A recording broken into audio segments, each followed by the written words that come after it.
안녕하세요. 책 읽는 뮤즈입니다. 오늘 소개할 책은 행복철학 마강수 지음. 2017년 9월 15일에 교수님이 사망하셨는데 저는 그 소식을 접한 후에 바로 이 책을 주문했어요. 20대 초반에 저는 나는 야한 여자가 좋다.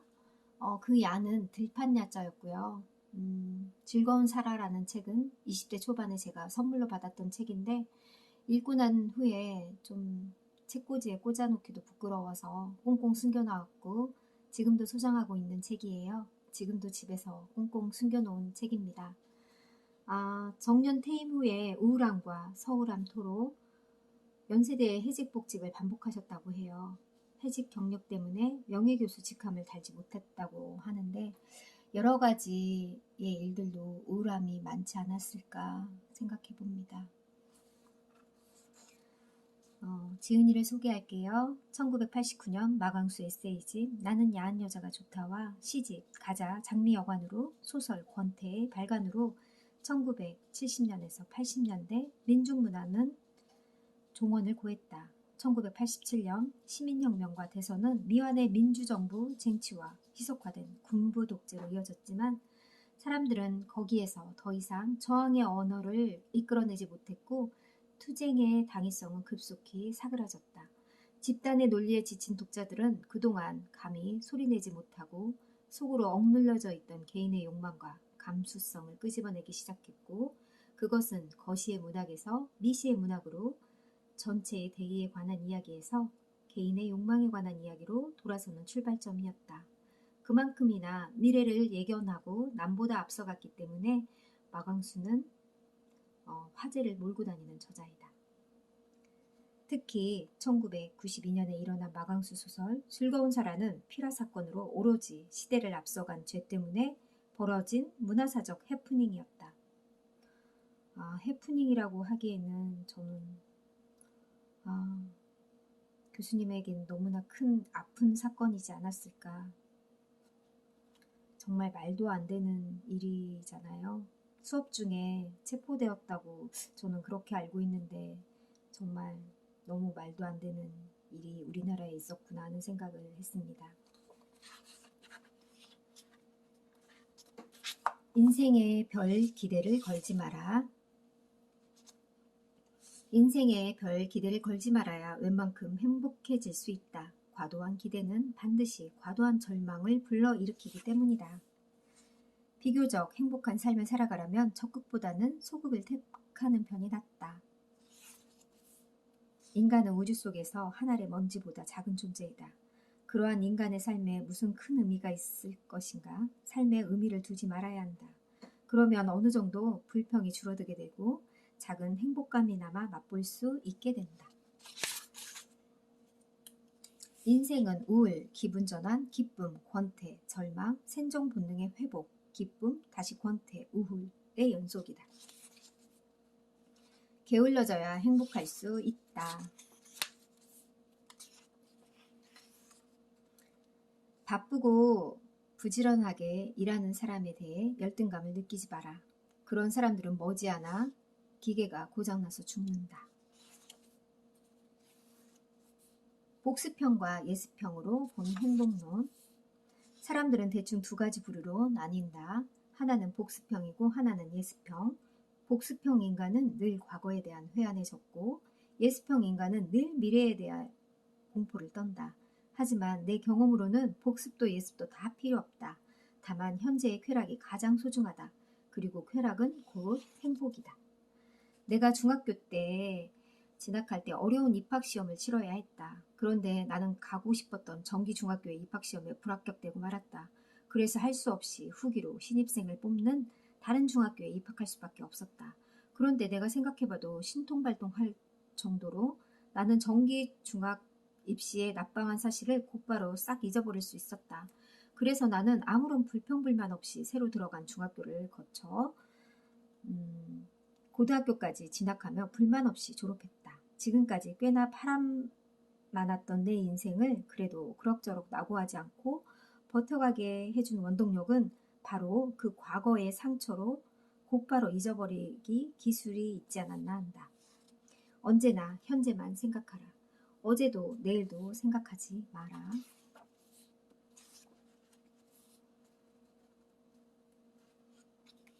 있는 그대로의 나 자신을 받아들여라.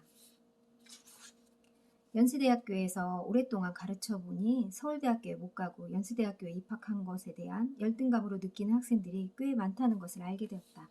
참으로 바보 같은 놈들이라 생각했다. 내가 연세대학교 국문과에 입학했을 때도 나와 함께 연세대에 입학한 고교 동창생들 가운데 기필코 서울대에 입학하려고 반수를 하는 친구들이 더러 있었다. 그들은 이듬해 거의 다 서울대 입시에 실패하고 그래서 더욱 큰 열등감을 갖고서 대학 생활을 해나갈 수밖에 없었다. 자랑은 아니지만 나는 점수가 모자라서가 아니라 서울대보다 연세대가 좋아 연세대에 입학했다. 내가 만약 서울대로 갔다면 시인 겸 소설가는 되지 못했을 것이다. 서울대 문과는 거대한 고시학원이어서 시인과 소설가의 배출이 극히 희소하다. 그런데 연세대는 학생 사회의 자유로운 분위기 때문인지 유명 소설가나 시인을 제일 많이 배출하고 있다. 무엇인가를 성취하고 노력을 경주할 때 하면 된다라고 자기 암시를 해나가며 승부에 매달리거나 너무 악착같이 덤벼들면 안 된다. 돼도 그만 안 돼도 그만 이런 태도로 매사에 임하는 것이 좋다. 과다한 집착은 오히려 이를 그르치기 쉽다. 자기 직업적 적성을 일찍 파악할수록 행복한 삶을 사는데 유리하다. 기어코 높은 자리에 올라가려고 아등바등 하지 마라. 그런 자리일수록 책임도 많아 스트레스가 밀려온다. 정치에 관심 두지 마라. 기본적으로 정치는 지배욕과 권력욕에서 비롯되는 일종의 악이다. 악과 친구할 필요는 없다. 조선 왕조의 시대에 가장 돈에 깨끗하고 가장 어진 정사를 베풀었다는 정승인 황희와 맹사성조차 몇 번이나 귀양살이를 했다. 그리고 청렴했던 정치개혁가인 조광조는 아예 사형을 당했다. 그렇지만 핫떡 높은 선비 중에 으뜸인 이태계는 왕이 불러도 정치판에 뛰어들지 않아 평안한 삶을 누릴 수 있었다. 나는 대학 교수로 오래 있으면서 평교수로 만족 못하고 감투, 즉 보직을 맡아야만 보람을 느끼는 교수들이 많다는 걸 알게 되었다. 보직이란 총장, 교무처장, 교육실장, 학장, 지책을 말한다. 교수라는 직업이 갖는 최고의 장점은 혼자서 공부하고 사색할 수 있는 시간을 많이 갖게 되는 것인데 보직을 맡으면 너무 바빠지고 해야 할 일도 많아 그런 특혜를 누리지 못한다. 그런데도 보직 맡기를 좋아하는 교수들은 정치적 권력을 행사하는 데 보람을 느껴 보직 중독증에 걸린다. 계속해서 보직을 맡게 되면 학문적 발전은 거의 기대할 수 없는데도 말이다. 내가 보기에 그들은 불행한 사람들이다. 정약용이 남긴 방대한 저서들은 그가 정치 권력에서 소외된 오랜 기간 외딴 시골에서 귀양살이를 했기 때문에 가능했던 것들이다. 내가 보기에 그는 진정으로 행복을 누린 보기 드문 선비였다.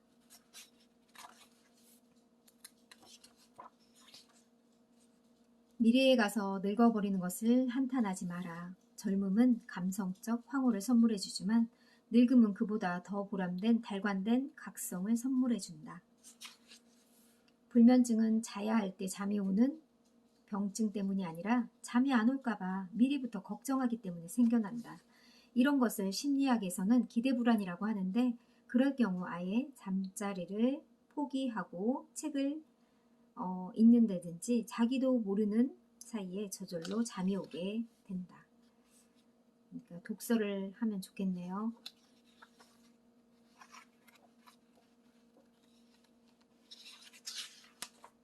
상상력을 적극 활용하라.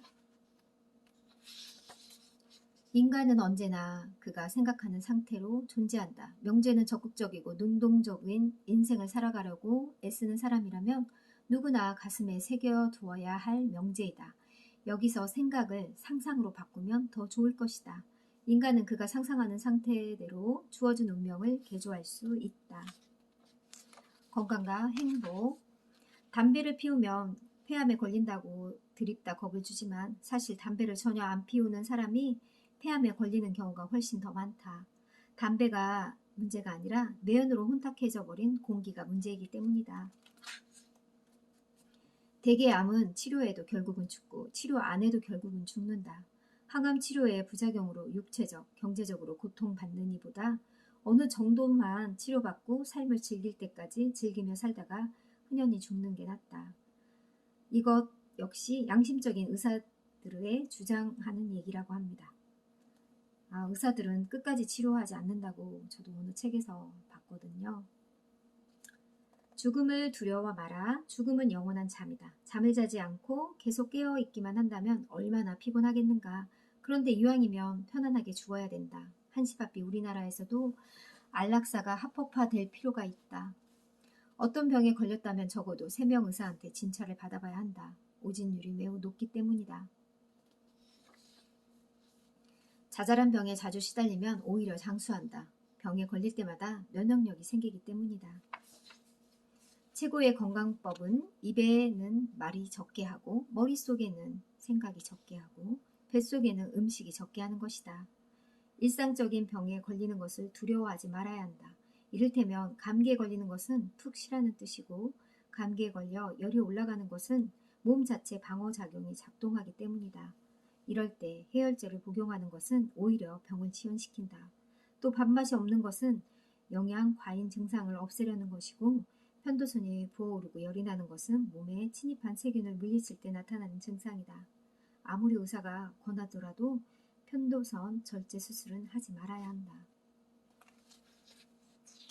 월급을 많이 주더라도 일을 너무 많이 시키거나 스트레스를 많이 주는 직장이라면 절대로 일하지 마라. 과로사로 죽는 수가 있다. 고독을 기쁘게 감수하라. 우정에 너무 시간을 투자하지 마라. 그러면 나중에 반드시 후회한다. 친구에게 배신당하기 쉽기 때문이다. 혼자 있는 것을 두려워하지 마라. 그래야만 외롭더라도 견뎌나갈 수 있다. 죽는 날까지 고독한 개인주의를 고수해 나가라. 나는 대학 시절에 애정보다 우정에 더 정성을 기울였다. 그 중에서도 특히 K라는 친구는 정말 자주 만나 술도 마시고 같이 여행도 하고 다녔다. 그리고 나는 그를 힘 잘하는 대로 도와주었다. 그러다가 그가 나보다 늦게나마 연세대 국문학과 교수가 되었을 때 나는 기쁜 마음으로 그에게 성의를 쏟아부었다. 그렇지만 내게 돌아온 것은 그의 도련한 배신이었다.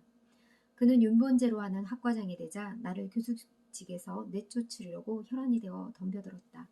그래서 나는 너무나 심한 배신감 때문에 지독한 외상성 우울증에 걸려 병원에 입원도 하고 자살을 시도해보기도 하는 등 3년간 고생을 하며 학교를 휴직할 수밖에 없었다. 나는 이제 어느 누구도 안 믿는다. 조금 과장해서 말한다면 나 아니면 모두 적이다. 원만한 인생을 살아가려면 친구 없이 혼자 지내는데 익숙해져야 한다. 저는 이 글을 예전에도 읽었을 때도 그랬는데 지금도 참 이분이 누굴까 참 너무 궁금해요. 아마 이분 때문에 정말 우울함이 마음속에 평생 자리 잡지 않았을까 하는 생각도 들거든요.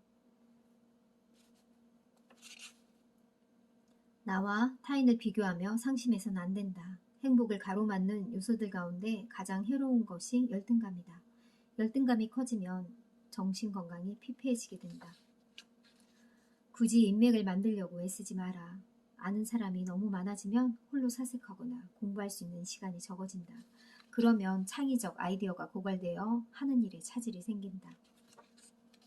누구든 너무 친하게 단짝으로 지내는 것은 좋지 않다.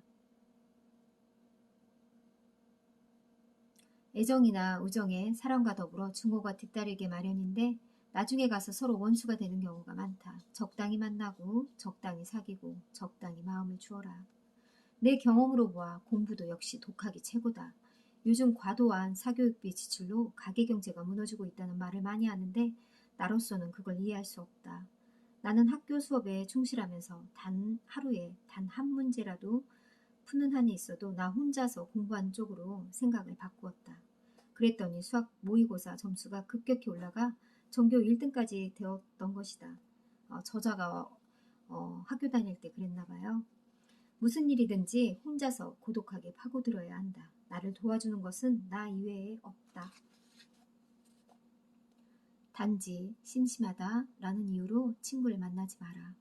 만나봤자 그 친구는 마음속으로 계속 시간을 빼앗긴다고 투덜거리게 되고 주고받는 이야기는 별 내용도 없이 잡담일 수도 있다. 혼자서 무료한 시간을 떼어나갈 수 있도록 자신의 취향에 맞는 취미생활을 시도해보는 것이 좋다. 고독한 일상에서 기쁨을 맛볼 수 있어야 한다. 진한 우정도 없이 일부러 술친구, 수다 떨 친구를 만들 필요는 없다. 오붓한 고독에서 삶의 묘미를 찾아보자. 우리는 홀로 태어나 홀로 죽는다. 죽을 때 동무해줄 친구는 이 세상에 아무도 없다. 혼자서 시간을 처리해 나가는 방법을 터득한 사람은 결코 고독하지 않다.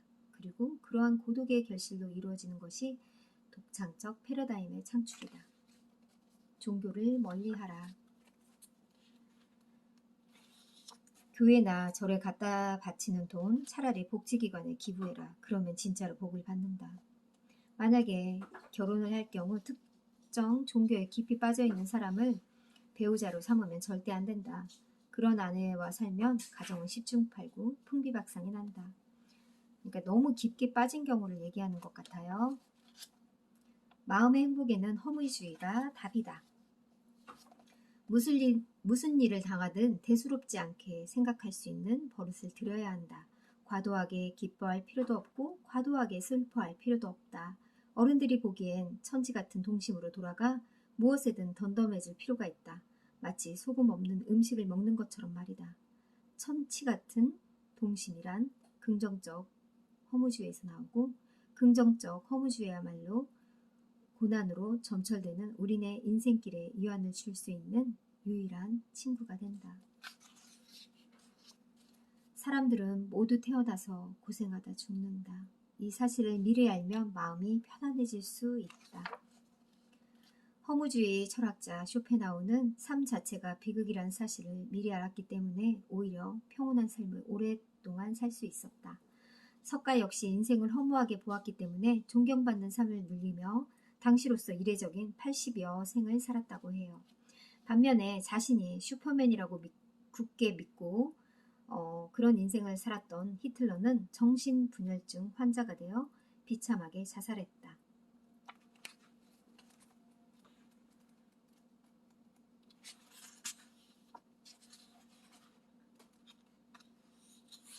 용감보다는 비겁을 택하라. 감나무에 용감하게 올라가 감을 따다가 떨어져 죽기보다는 감나무 밑에 누워서 멍청하게 입을 벌리고 감이 떨어지길 기다리는 게 낫다. 그러니까 죽는 것보다는 낫다는 거겠죠. 지금 러시아에서 가장 존경받는 문인은 톨스토이나 도스토옙스키가 아니라 푸시킨이다. 그런데 푸시킨은 정말 어이없는 용감성을 발휘하다가 30대 이른 나이에 허망하게 죽었다. 그는 어떤 남자가 자기 애인을 가로챘다는 이유로 그 남자에게 결투를 신청했는데 자신의 형편없는 사격 솜씨를 감안하지 않은 바보 같은 짓이었다. 결국 그는 결투에 져서 속절없이 죽을 수밖에 없었다. 아유, 여자 애인 때문에 죽게 되었네요. 영국의 문학가 오스카 와일드는 말년에 동성애자라는 이유로 2년간이나 감옥살이를 했고 그 후유증으로 재산 명성을 다 날리고 프랑스에서 이른 나이에 객사하다가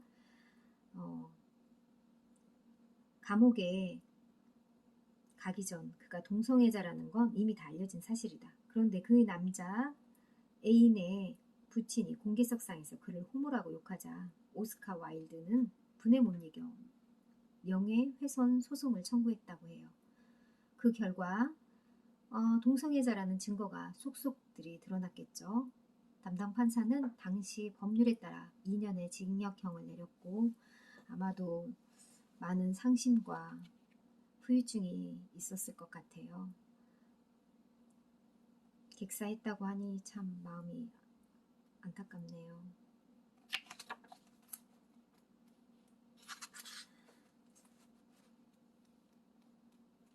남의 눈치를 보며 남의 눈치를 보지 말고 살아라.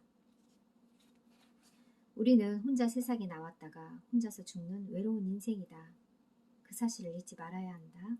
부모, 형제, 남편, 자식, 친구, 결국엔 다 소용없다. 그러니 그 어떤 사람의 눈치도 보지 말면서 살고 그 어떤 사람한테도 의지하지 말고 살아야 한다.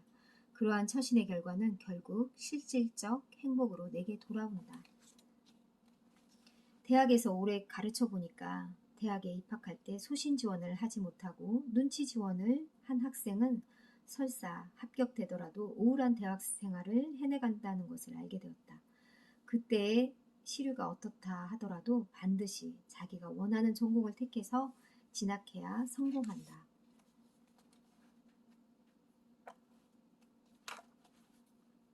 인생의 행복 여부는 대개 한참을 살아본 연후에 결말이 난다.